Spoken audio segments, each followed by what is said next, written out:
In today's video, I'll show you how easy it can be to paint these lovely tropical leaves with watercolors.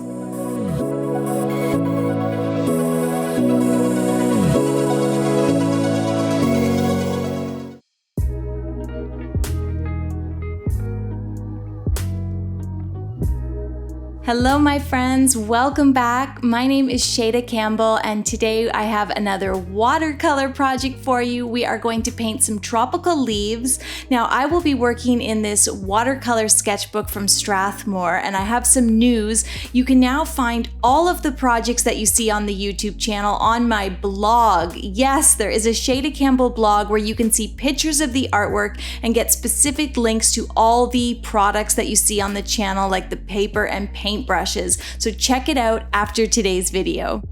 Okay, let's paint some leaves. The first one that I want to start with is like a tropical fern, and I am using a pointed round brush today, which means I can use that delicate tip of the brush to do my stem, that thin stem in the middle, and then I begin to pull the brush towards me and I drag that belly of the brush across the page, and that allows me to make these really organic and natural leaf shapes. And then you can always use the tip of the brush to help you refine the leaves. So if you want to make them a little pointier on one end, you can do that. The pointed round paintbrush is so versatile, and I've linked all my favorites on the blog, so check it out.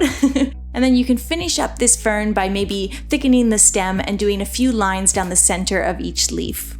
Okay, the next one I want to tackle is the monstera leaf. I start with the stem in the middle and then I draw this oval, and then the monstera you can do by going around that oval and making all these indents. So when you give yourself the oval guide, it makes it really easy to draw that particular leaf. I'm erasing it so I have a very light outline, and then I start again with the stem using the tip of my brush, and then from there we basically are just filling in, making sure not to get paint on all those sort of indents, and we also want to make sure to leave some holes in the leaf near the center, near the stem. And that's pretty much all there is to it. You can use the tip of your brush to get you those nice fine points near the edges of this leaf, and then use the belly of the brush to do the larger parts.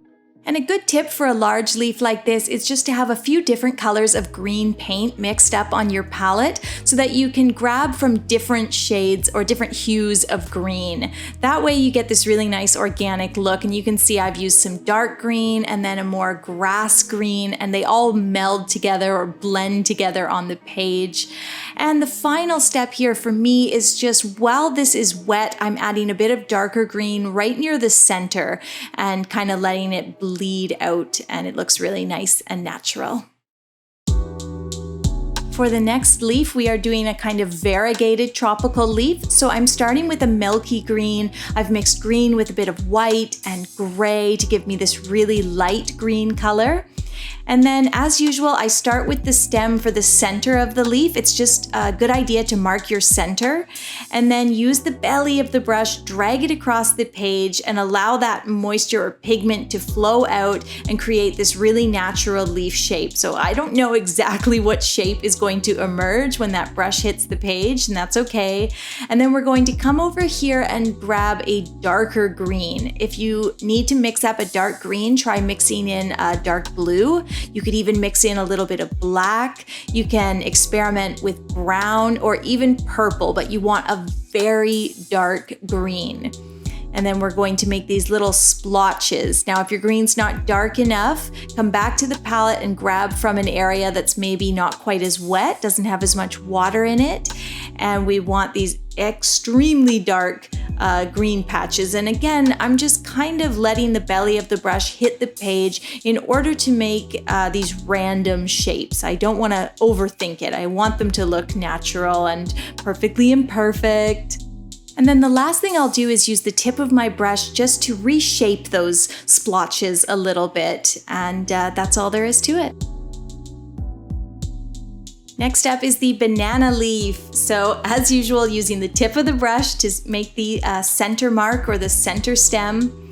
And then for this one, Well, actually, this one is a good idea to give yourself a guide in pencil. It's this long leaf, so do a perimeter, and then from there, when you have that pencil perimeter guide, it makes it really easy to just fill in using your paintbrush. And the way we're filling in is with lots and lots of little lines, so all these horizontal strokes of paint, and that allows us to capture the texture of the banana leaf. And the banana leaf also kind of has these funny little indents or cracks in it, and so doing the horizontal brush strokes to fill in the area of the leaf allows you to capture that as well, and just round it out a little bit at the bottom, fill it in completely in the center. Well, maybe not completely. You can see I've left a little negative space, but that's how the banana leaf comes together. All right, the last one, I'm doing just another tropical fern. There's so many tropical plants with these long fronds, like palm fronds and all kinds of ferns. And I grabbed from that really dark green that I mixed up for the variegated leaf. And you can see I'm just having fun, running the belly of my brush across the page and then using the tip of that brush to add a little point on those leaves. And I kind of wiggle and bend the brush to give me these very organic shapes. And those are just so much fun to paint. Okay, and then to finish this piece, I thought it would be sort of pretty to add some pink leaves. I just love the way that dark green and baby pink look together. It's sort of a hard and soft thing. So I did these very light pink leaves, and then using that extra dark green and the very tip of my brush, I just added some simple veining or some funny little details to my pink leaves. And I think that just brings the whole piece together and it looks really nice. But you could do this in any color, and I think it will look great. And that is it for my little tropical leaves study. Thank you, friends, for watching today. Don't forget to check out the blog for photos of the artwork and lots of supply links, and I will see you soon with a new tutorial. Don't forget to subscribe.